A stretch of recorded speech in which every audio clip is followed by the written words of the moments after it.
November 18th, 1978, Jonestown, Guyana. The humid air of the jungle pressed heavy on the small settlement, the heat clinging to skin, to clothes, to every breath drawn by the hundreds gathered there. For most, that day began as any other, with announcements over loudspeakers, chores, communal meals served from pots big enough to feed an army. But before sunset, it would become the scene of the deadliest mass suicide in modern history. And hidden within it, one elderly woman would outlast them all. Hyacinth Thrash was 76 years old. Frail, arthritic, her hair streaked with gray, she was far from the revolutionary youth that Jim Jones preferred to surround himself with. She had joined the People's Temple years earlier in Indianapolis, drawn by its promises of racial equality and community. At first, Jones had seemed like a savior, a preacher who welcomed black congregants when others shut their doors, who railed against injustice, who promised dignity for the forgotten. Hyacinth, like many, believed him. She sold her possessions, gave her labor, and followed him first to California, then to this strange jungle commune in Guyana. But by 1978, the promises had curdled into fear. Jones no longer preached hope, but paranoia. He railed about enemies, the CIA, the U.S. government, defectors plotting against him. He broadcast his voice over loudspeakers day and night, a constant drone of warnings, sermons, commands. He demanded loyalty, staged drills called White Nights, where he told his followers they would practice revolutionary suicide. Most went along. Hyacinth did not. Her body was too frail for marches, her spirit too old for rehearsals. She began to withdraw, avoiding the gatherings, retreating to her cottage on the edge of the compound. On that November day, as Jones called his followers to the pavilion, Hyacinth felt the dread in her bones. She had been through the drills before, had heard the cries, had seen the fear on faces. But something in the air was different this time. The tone in Jones's voice carried not rehearsal, but finality. She heard the frantic footsteps of people hurrying toward the pavilion, the shouts of guards urging them on. The sound made her tremble. She stayed in her bed. The noise from the pavilion grew louder, an eerie mixture of weeping, chanting, and Jones's amplified voice cutting through the jungle. He spoke of enemies, of revolution, of a glorious death that would prove their loyalty. His words were both sermon and command, laced with exhaustion, with madness. Then the first screams began. Hyacinth froze beneath her thin blanket. She heard children crying, mothers pleading, men shouting in confusion. She heard the unmistakable coughs and retches of people poisoned, gagging as cyanide-laced drink coursed through their bodies. Her heart pounded against her ribs. This was no rehearsal. This was the end. She whispered prayers under her breath, clutching the sheets like armor. Psalm 23, the only word she could recall through the rising tide of panic. Though I walk through the valley of the shadow of death, I will fear no evil. But the evil was not shadow. It was real, unfolding only yards away.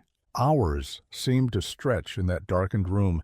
The screams rose, then fell. At times, silence pressed so heavy that she thought perhaps it had ended. But then another cry, another thud, another wail echoed through the jungle night. Hyacinth curled smaller on her bed, pulling the blanket over her face, trying to block it out. She drifted in and out of a half-conscious state, whether from exhaustion, shock, or simply the refusal of her mind to face reality, she did not know. She dreamt she was back in Indianapolis, sitting in a wooden pew at one of Jones's early sermons. He spoke of love then, of dignity, of equality. She remembered the choir singing, her heart swelling with hope. The memory was cruel, because each scream outside her cottage shredded it further. By the time silence finally came, Hyacinth did not dare move. The jungle around her seemed to hold its breath. No more amplified sermons, no more cries, no more movement. Only the endless hum of insects and the faint rustle of leaves. She pulled the blanket over her head and prayed again, not for life, but for an end to fear. She believed she would be found dead in her bed like the others in the morning. But morning came differently than she imagined. When she awoke, sunlight filtered weakly through the cracks of her cottage. The air was heavy, stinking of something acrid and sweet, a smell that clung to her throat and made her gag. She rose slowly, joints aching, stomach knotted with dread. She pushed her door open a crack, peering outside. What she saw would mark her forever. Bodies, dozens, then hundreds, sprawled across the ground, their limbs twisted, their faces frozen in pain.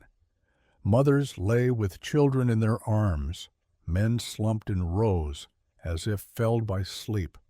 Plastic cups and syringes littered the earth. The pavilion, once the center of community life, was now a sea of corpses. Over 900 people lay dead, their bright clothing stark against the red dirt. Hyacinth clutched her chest, feeling her breath catch. She staggered back inside, slammed the door, and pressed her back against it. Her mind reeled. She had heard it, but seeing it was worse than she could imagine. A city of the dead surrounded her, and she alone was still breathing. When Guyanese soldiers arrived later that day, they expected only corpses. But in one cottage they found Hyacinth Thrash, alive, dazed, trembling, but alive. She told them little at first, only that she had stayed in her bed, that she could not bring herself to go to the pavilion. Her survival was not defiance, but inertia, an old woman too weary to follow orders, yet that inertia made her the only one still breathing in Jonestown when the sun rose. She became the witness to the unimaginable. Long before the jungle swallowed Jonestown, Hyacinth Thrash had been a believer. Her path to that November night began decades earlier in the Midwest, in the days when Jim Jones was not yet a cult leader, but a young preacher with a sharp suit, slick hair, and a voice that carried conviction through church rafters. Hyacinth had been raised in the American South, born into a world of segregation and limited opportunity. She had worked as a domestic, scrubbed floors, cooked meals, raised other people's children. Her life had been a long stretch of labor, punctuated by moments of fleeting joy. Church had always been her refuge, the hymns, the prayers, the sense of belonging, when the world outside told her she didn't count. When she first heard Jones speak in Indianapolis in the 1950s, she felt something stir inside her. Here was a white preacher who did not patronize or exclude. He thundered about racial justice, about black and white worshiping together as equals, about building a community where the poor would be fed and the forgotten would be seen. For an elderly black woman like Hyacinth, those words were revolutionary. She began attending services regularly, eventually joining People's Temple. Jones did not just talk about equality, he demonstrated it. His integrated congregation ate together, marched together, sang together. He denounced other churches as hypocrites for refusing black congregants. He opened soup kitchens, ran clothing drives, promised healing miracles. Hyacinth, who had known only hardship, felt as if she had stumbled into a movement destined to change the world. She sold belongings, tithed generously, and gave her labor freely. Her sister Zipporah was skeptical, muttering that no man could be as good as Jones claimed, but Hyacinth brushed her off. She was in her 60s by then, nearing the twilight of her life, and she wanted her final years to mean something. Jones promised meaning. Through the 1960s and 70s, the temple grew, moving its headquarters to California. Hyacinth followed. She lived communally, attended rallies, handed out flyers. She saw politicians shake Jones's hand, saw journalists praise him as a progressive visionary. When Jones announced the plan to build a socialist utopia in Guyana, a place free of racism, free of capitalist exploitation, a heaven on earth carved out of jungle, she again believed. She sold what little she had left and boarded a plane. The flight to Guyana was long, but spirits were high. Temple members sang, reassured one another, spoke of paradise waiting for them. When Hyacinth first arrived in Jonestown, she saw wooden cottages, gardens, children running barefoot in the dirt. There were songs, laughter, meals shared under the pavilion. For a moment she thought perhaps the dream had come true, but the cracks soon appeared. Supplies were scarce, the soil was poor, the crops stunted. Food was rationed tightly, rice and beans, day after day. The work was endless. Elderly as she was, Hyacinth could not keep pace. Her joints ached, her back protested, but still she was expected to pull weeds, haul water, cook in the sweltering communal kitchens. Jones, once vibrant, had become a ghost of himself. He rarely removed his dark glasses, even at night. His speeches were slurred, fueled by pills. His paranoia grew daily. He warned of enemies everywhere: the CIA, defectors, the Guyanese government.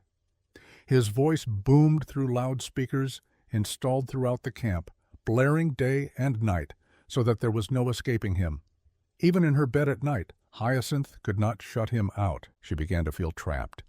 Her sister Zipporah had refused to come, and now Hyacinth wondered if she had been right. But leaving was impossible.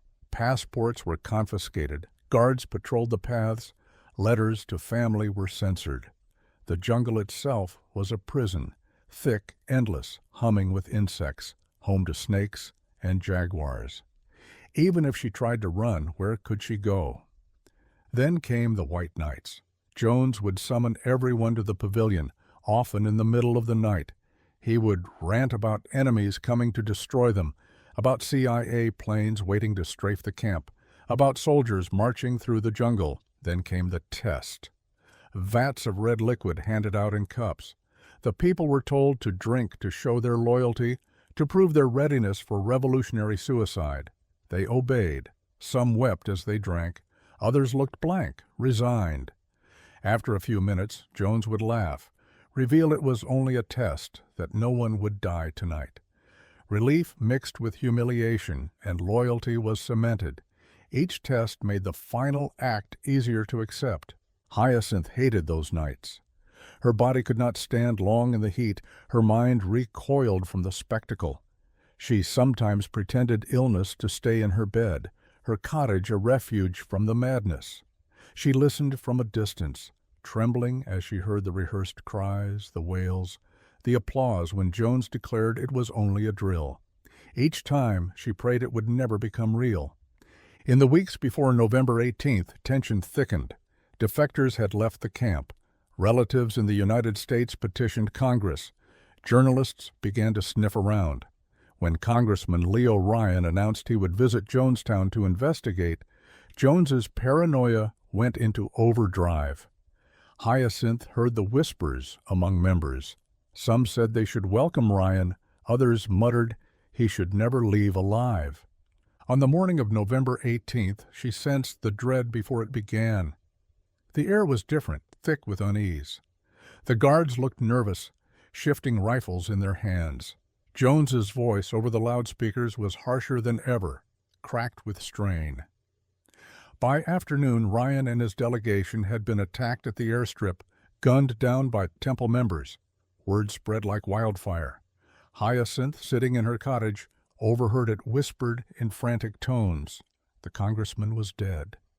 She knew in that instant that the end had come. There would be no more drills. This time, Jones would mean it. And that evening, when the order came for all members to gather at the pavilion, Hyacinth made her choice. Her legs ached, her body was weary, her spirit was broken. She did not rise from her bed. She lay there, trembling, as footsteps thundered past her door, as voices shouted for everyone to come. She pulled the blanket over her head, as if cotton could shield her from death. She knew what was coming. She could hear it in Jones's voice, now amplified, commanding, frantic. She could hear the weeping of mothers, the cries of children. She could smell something acrid carried on the humid night air, and she stayed in her bed. That choice, passive as it seemed, would be the difference between life and death. Night fell over Jonestown like a shroud. In the humid darkness, the pavilion blazed with artificial light, lamps casting stark shadows across wooden benches and dirt floors. Nearly 1,000 people crammed together, their voices a low murmur of fear, confusion, obedience. The air was thick with sweat, dust, and something else, the metallic edge of panic. From her cottage, Hyacinth Thrash heard it all. The loudspeakers crackled, Jim Jones's voice pouring into the jungle with manic urgency. He spoke of betrayal, of enemies, of Congressman Ryan's murder at the airstrip. He told them there was no escape, that the U.S. government would descend on them, that their children would be tortured, that their community would be dismantled. His words carried the rhythm of a preacher, but the venom of a tyrant. "Death is the only way out," he thundered. Hyacinth pulled her thin blanket over her head. Her body trembled. She had lived through the white nights before, rehearsals where people pretended to die, where Jones gloated afterward. But this felt different. The edge in his voice was not theatrical. It was final. Then came the screams, at first scattered. A child wailing, a mother sobbing, a man shouting in protest. Then waves of noise, rising and falling like a storm. She heard the commotion as guards moved among the crowd, as vats of liquid were passed out in paper cups. She knew what it was. Flavor Aid, the sugary drink laced with cyanide. They had always joked about the taste, but tonight it was poison. Hyacinth's heart pounded. She curled tighter in bed, whispering psalms she had learned as a girl. "The Lord is my shepherd, I shall not want." Outside, the cries grew sharper. People coughed, retched, collapsed. She could hear Jones over the loudspeaker urging calm, telling parents to stop resisting, to take pride in revolutionary suicide. His words were punctuated by the sound of bodies hitting the ground. Time lost meaning. She drifted in and out of consciousness, whether from shock or exhaustion she could not say. At moments, she thought she was dreaming, that the cries outside were not real, that she was back in Indiana in the pews of a church, safe, surrounded by hymns instead of wails. At other times, reality stabbed sharp, the unmistakable gurgle of someone choking to death, the frantic plea of a woman shouting for mercy. Hours passed. The cacophony ebbed into silence, punctuated by the occasional groan. Then, nothing. The jungle, alive with insects and frogs, returned as the dominant voice of the night. The speakers crackled, then fell quiet. Jim Jones himself was silent. Hyacinth lay in bed, rigid, blanket pulled to her chin. She could not bring herself to move. Her body was paralyzed with terror, her mind clinging to the thought that if she stayed still enough, if she became invisible, perhaps death would pass her by. At some point in the night, she drifted into sleep, not peaceful sleep, but the heavy, dream-laced half-consciousness of a body shutting down from fear. She dreamed of voices, of familiar faces now gone, of her sister's warnings long ago. She dreamed she was already among the dead, floating above the pavilion, watching the sea of bodies below. When dawn came, it came with silence. Hyacinth stirred in her bed, joints stiff, eyes dry from tears she hadn't noticed she'd shed. For a moment she thought perhaps it had all been another white night, another cruel rehearsal. But then the smell hit her, acrid, sweet, unmistakably chemical. It clung to her throat, made her gag. She forced herself to sit up, gripping the edge of the bed with trembling hands. The cottage felt unbearably still, as though the air itself had been drained away. She shuffled to the door, every step heavy, and pressed it open a crack. What she saw nearly stopped her heart. Bodies. Dozens sprawled on the ground near the pavilion, their bright clothes stained with dirt. Mothers lay with children curled in their arms, lifeless. Men were slumped on benches, heads tilted back, eyes glassy. Plastic cups were scattered like confetti. The air buzzed with flies already gathering. She staggered outside, hand pressed to her chest. The scene stretched in every direction.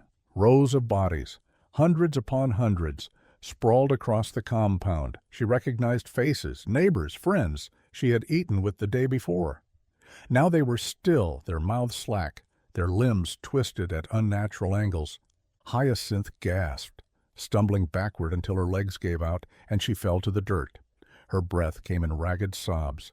She wanted to scream, but no sound left her throat. She could not fathom it. An entire community gone in a single night. She crawled back inside her cottage, slammed the door, and pressed her back against it. She whispered prayers, not for salvation, but for sanity. She feared the guards would come for her, force her to drink what she had refused. But when she strained her ears, there was nothing. No footsteps, no voices, no Jones. Only the insects and the wind through the trees. Hours later, Guyanese soldiers arrived. They had been warned of a massacre, but even they were unprepared for the scale.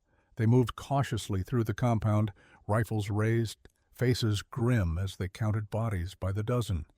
Then one soldier pushed open Hyacinth's door. She looked up at him with wide, hollow eyes. She was dazed, trembling, but alive. The only person in Jonestown still breathing. The soldiers helped her to her feet, guided her outside. She shielded her eyes against the sunlight, wincing. Around her, the settlement was a graveyard. Over 900 bodies lay still in the dirt, a scene of horror that would circle the globe within hours. Hyacinth Thrash stood among them, the last living witness inside Jonestown. Her survival had not been an act of heroism, but of weariness, an old woman too tired to follow the crowd. But because of that weariness, she alone remained to tell what it was like, when the dream of Jonestown dissolved into nightmare. They brought Hyacinth Thrash out of the cottage slowly, like someone guiding a survivor from a shipwreck onto shore. A soldier slipped an arm beneath hers, another steadied her elbow. The sunlight struck her eyes with a white-hot intensity after so many hours behind a door and years under loudspeakers. She squinted, blinking away tears she hadn't realized were forming. The air tasted of metal and sugar and something else she couldn't name, a sweetness that made her stomach turn. The soldiers spoke softly, Guyanese accents clipped with urgency. "Mama, don't look," one said.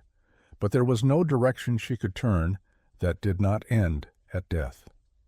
The pavilion was a field of collapsed color, bright shirts, floral dresses, khaki work pants, strewn across red earth as if a festival had been interrupted by a hurricane.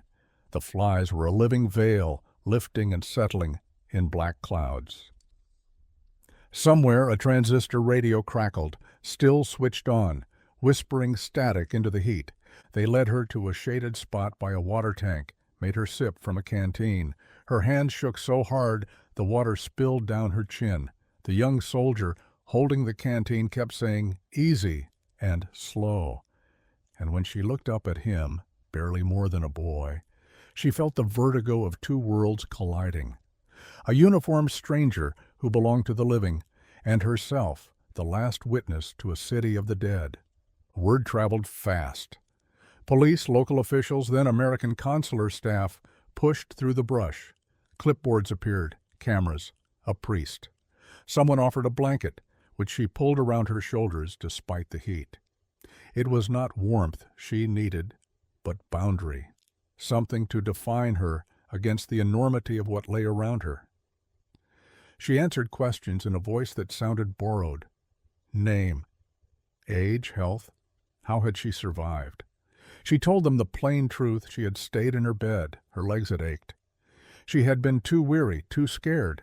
She had not gone to the pavilion. They brought her to Matthews Ridge by truck, the vibration jostling her bones as the jungle slid past in a blur of green.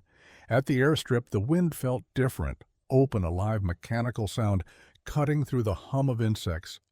She tried not to think of Congressman Ryan, of the gunfire she had not heard, but knew by its consequences.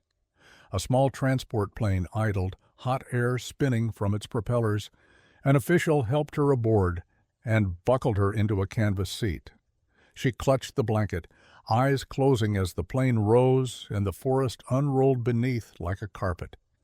In Georgetown, fluorescent lights, tiled floors, and the antiseptic smell of a hospital felt obscene, after soil and sweat and jungle rot. Doctors checked her pulse, blood pressure, hydration.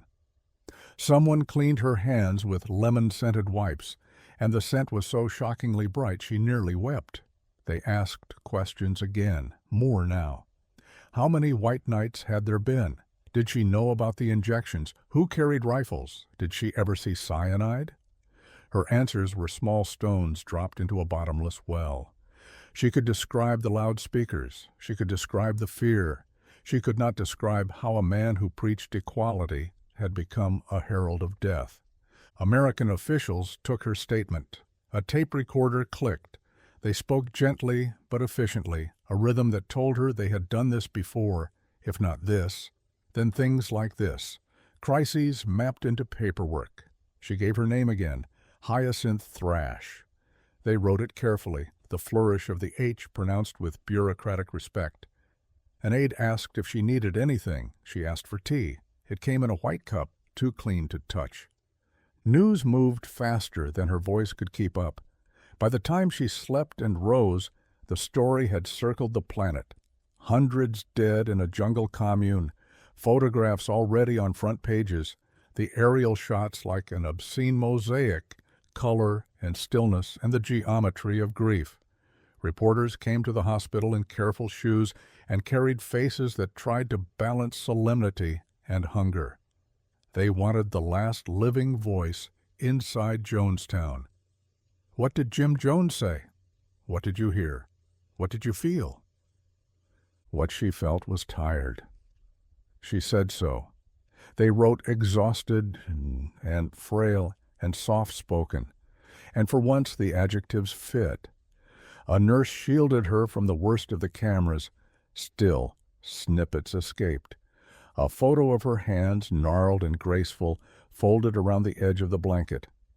A silhouette by a window, the caption, always some variation of the same thing. The only survivor found inside Jonestown. Meanwhile, at the settlement, men in rubber gloves and white masks began the grim arithmetic of aftermath. They counted, they photographed, they tagged.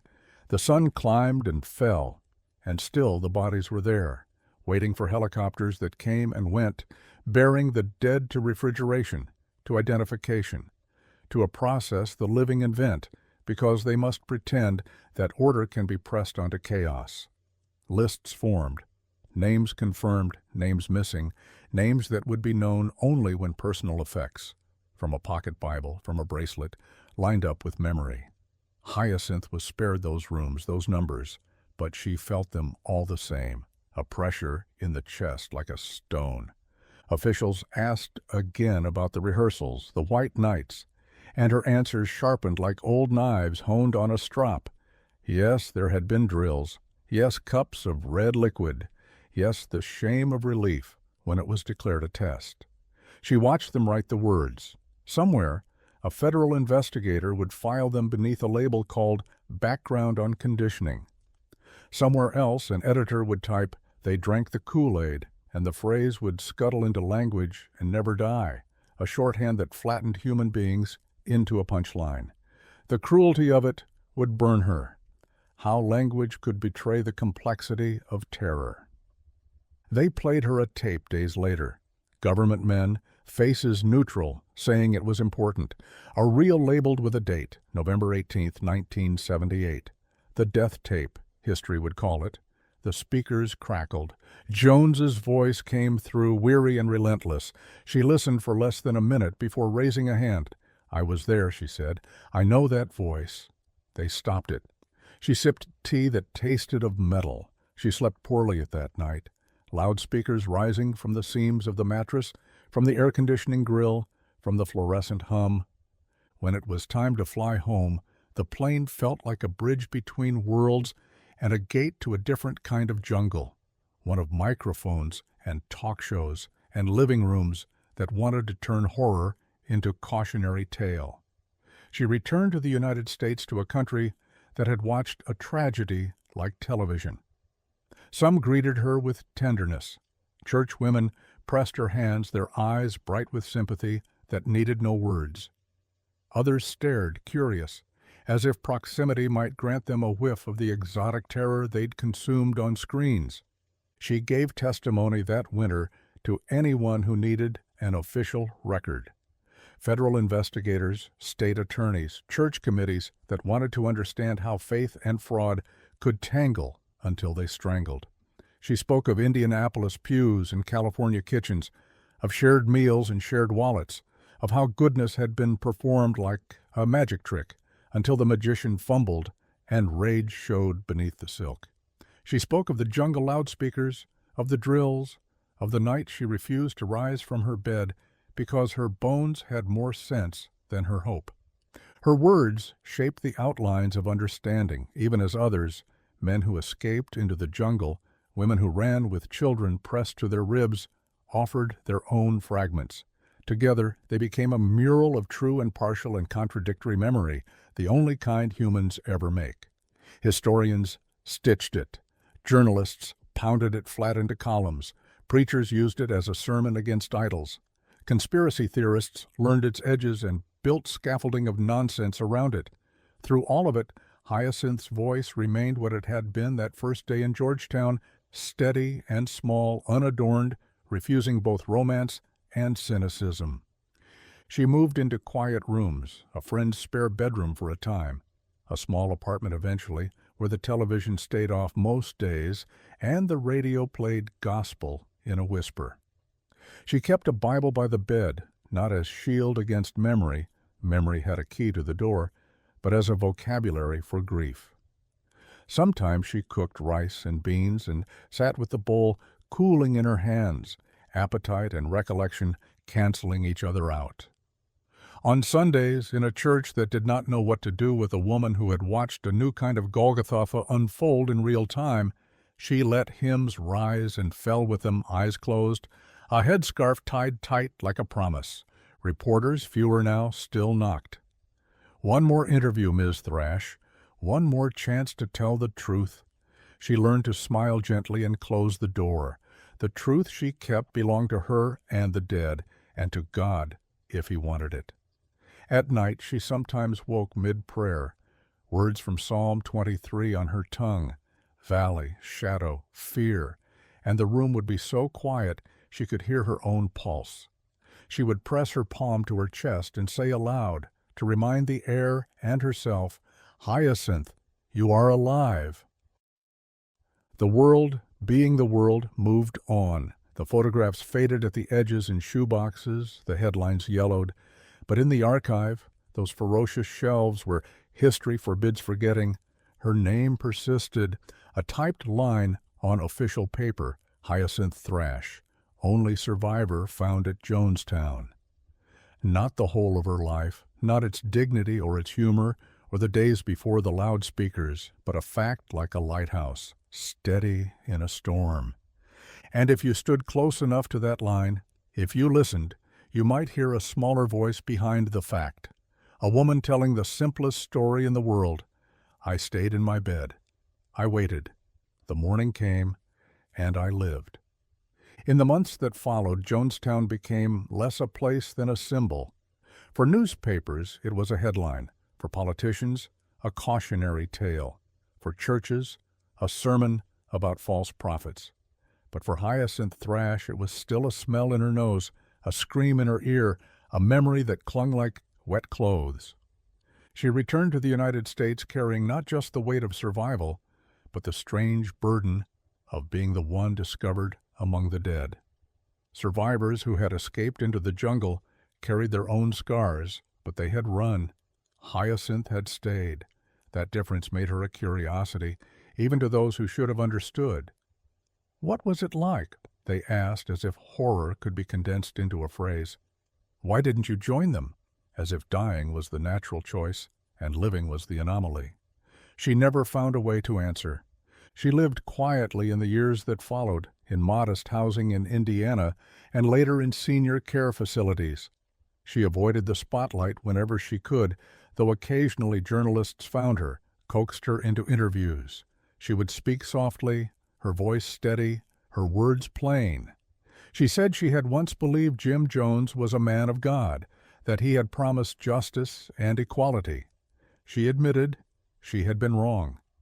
She said the community had been her family, and that family had died in a single night. She was haunted by contradictions. She remembered the early years when Jones preached integration and fed the poor. She could not reconcile those days with the night she spent trembling under her blanket while mothers poisoned their own children at his command. She carried guilt, though she had done nothing but survive. Why her? Why not the children? Why not the strong? Why not the faithful? Survivors always ask those questions, and answers never come.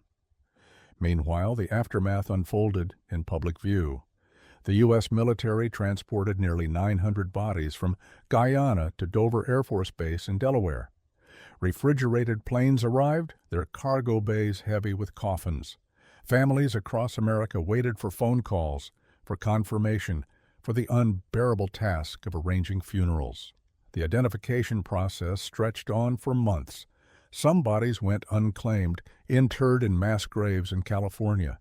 The image of rows of coffins draped in plastic became one of the most searing photographs of the era. Court cases followed. Temple members who had taken part in the murder of Congressman Ryan faced trial. Others scattered, building new lives under new names. The phrase "drank the Kool-Aid" entered everyday language, stripped of context, used as a joke. Each time she heard it, Hyacinth flinched. To her it was not a punchline, but the sound of children screaming. She wrote down her story eventually, a slim book co-authored with a journalist. In it, she described Jones's early promises, the white nights, and the moment she chose to stay in bed. The writing was plain, unsentimental, the way she spoke. She did not exaggerate. She did not seek pity. She simply offered testimony. It was the voice of a woman who had lived long enough to know the power of truth, told without ornament. Her later years were quiet. She attended church when she could, moving slowly with a cane. She enjoyed hymns, gospel music, the company of neighbors. Sometimes, when asked, she would shake her head and say, "JonesTown was the devil's work." At other times, she would say nothing, her silence a refusal to let strangers touch wounds they could never understand. She died in 1995 at the age of 93. Her obituary noted her connection to JonesTown as if that one night defined her, and perhaps in history it does. But those who knew her remembered more: her warmth, her humor, her stubborn faith in God, even after faith in men had betrayed her. In the broader memory of JonesTown, Hyacinth Thrash remains an anomaly. Scholars point to her as proof that survival can sometimes be accidental, that resistance does not always look like defiance. She was not a rebel charging through the jungle with children in her arms. She was not a defector confronting Jones with accusations. She was an old woman who simply did not rise from her bed when told. That act, so small, was enough to cheat death. And yet, from that accident of survival, she became a vessel of memory. Without her voice, the world would know less of the daily life in JonesTown, of the fear that grew like mold in the shadows, of the rehearsals that trained obedience until death was accepted like communion. She testified, and because she did, the dead were not entirely silent. In the end, Hyacinth's story is both ordinary and extraordinary. Ordinary because it was shaped by weariness, by age, by the stubbornness of a body unwilling to rise. Extraordinary because that choice, or lack of choice, made her the last breath in a city of the dead. She did not claim heroism. She did not seek glory. She lived because she stayed in her bed, and because of that, history remembers her. JonesTown has become a byword for fanaticism, for blind loyalty, for the dangers of charismatic power. But Hyacinth's survival offers another lesson, that sometimes endurance is not loud or defiant, but quiet, still rooted in the simple refusal to move when everyone else does. Her hidden night in JonesTown is a reminder that even in humanity's darkest moments, a single fragile thread of life can remain, carrying the truth into the light. On November 19th, 1978, when the soldiers stepped into that silent settlement, they expected only bodies. Instead, they found one woman, dazed but breathing. She became the only survivor discovered inside Jonestown itself, a living witness to horror, a testament to chance, and a voice for the voiceless. Her name was Hyacinth Thrash. She was ready to die in Jonestown, but she lived.